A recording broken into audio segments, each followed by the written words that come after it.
Magandang araw mga kaibigan. Bigyan natin ng reaction opinion itong Dare to Ask. Sabi niya, Senator Amy Marcos wants impeachment trial to begin.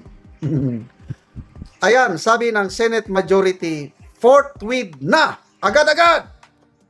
Nasaan na ang articles of impeachment?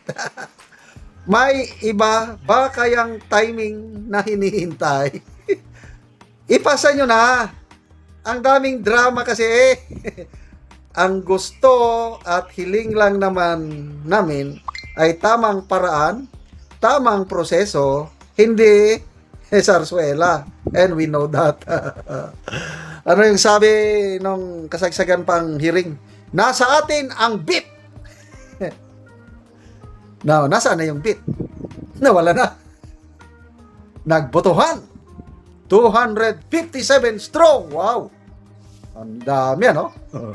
Kailang, sabi nga ni Congressman Joel Chua, ninervyos daw sila. Kasi, nung nabalitaan nila na nagkaroon na ng kodita sa Senado, ninervyos. Dahil, ano nang mangyayari sa articles of impeachment? Kanta ba yan? Yung nasa atin ang bit? Nasa iyo ang bit. Bit. Oh. Malala natin. Last year, ang bilis-bilis nila, no? After yung half day na pirmahan, pas.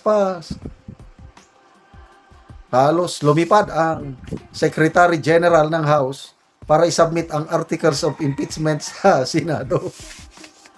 That was February 5, 2025. Ito naman, May 11. Oh, ano kaya sa tingin nyo? Kung walang kodita sa Senado, ngayon is May 13 na. Baka by this time, na-submit na ang articles of impeachment. Kaya lang, ang tanong, kailan i-transmit ang articles of impeachment? Kaya tanong dito is, may hinihintay pa ba na timing? Ang timing dyan is, gagawa sila ng paraan kung kaya nila na maagaw ulit ang liderato sa Senado. Kasi useless. Pananaw ko lang ito, dead upon arrival. Diba? Kung sa pasyente, dead on arrival. May disgrasya. Ambulansya, pas. Pagdating, tingin ng doktor, wala na. Time of death. Sabi. Dead upon arrival. Dead on arrival. Sa ilustrasyon, paningin ko lang ito, pag hindi mapalitan yung Senate leadership, habang ang Brave 13, may Brave 18, yung Marines naman yon, may Brave 25, yung mga kongresista who stood their ground, voted no sa impeachment ni VP Sara. So ito naman sa Senado, Brave 13. Tinawag pa ng isang pare, si Father Reyes, tinawag niya na mga Judas, traidor. Yung 13 na yan. Kaya nanawagan si Father Reyes sa Siam, itong minority ni Soto na, gawan nyo ng paraan para mabawi nyo ang majority. Yon ang gagawin nila. Yon ang timing na hinintay para maibalik sa kanila ang bit. So, ganyan talaga ang buhay. Buhay politika. Maraming nasyak. Sabi nga ni Senator Soto is, I was shocked. Halos hindi ako makapaniwala sa nangyari, sabi niya.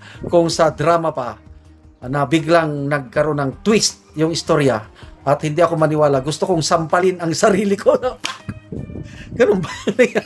Masakit. Dahil hindi siya makapaniwala na yung dati niyang kaalyado, matagal na silang nagsama ni Senator Loren Legarda, ay ganun na lang, basta-basta siya iiwan sa ere at sumakabilang bakod. Kaya masama ang loob nilang dalawa ni Senator Lacson. Imot na nga si Lacson eh. Sabi niya, okay man lang yung tatlo. Sino yung tatlo? Okay lang si Pia Cayetano dahil kapatid niya si Alan Peter. Okay lang yung magkapatid na Villar dahil alyado naman talaga yan ng Duterte. Ang kinasama namin ng loob, si Legarda na matagal naming kasama, at least nagpaalam man lang sana. Walang papaalam. Talagang masakit ang loob ng dalawang yan. So, challenge! kudita ulit. Sabi nga ni Senator Soto, anything can happen. It happened to me, I think, ilang bang beses, sabi niya, 5 times na ata, o 8 times, na habang nandyan siya sa Senado is nagkaroon nga talaga ng biglaang kudita. So, nasanay na ako niyan. Kaya wag po tayong magtaka or magdasal po tayo, mga kapwa ko DDS, na sana yung Brave 13, walang mangyari sa kanila, buo pa rin sila. Wala nang babaliktad. At para itong mga Chua, Luistro, Ridon, kung ano pa, ala ko, ano kayang Portwin, trial kagad. Oh, ayan na. Anong mangyayari kina Madriaga? Anong mangyayari kina Trillanes? Matibag, yung mga testigo nila. Haharap sila sa isang hostile na territory. Kasi teritoryo na ng Duterte yung Senado with Duterte loyalist. 13 sila. Wala na. Kaya ang bit, wala na kay Lustro. Nasa kay BP Sara na ang bit sa pangyayaring ito.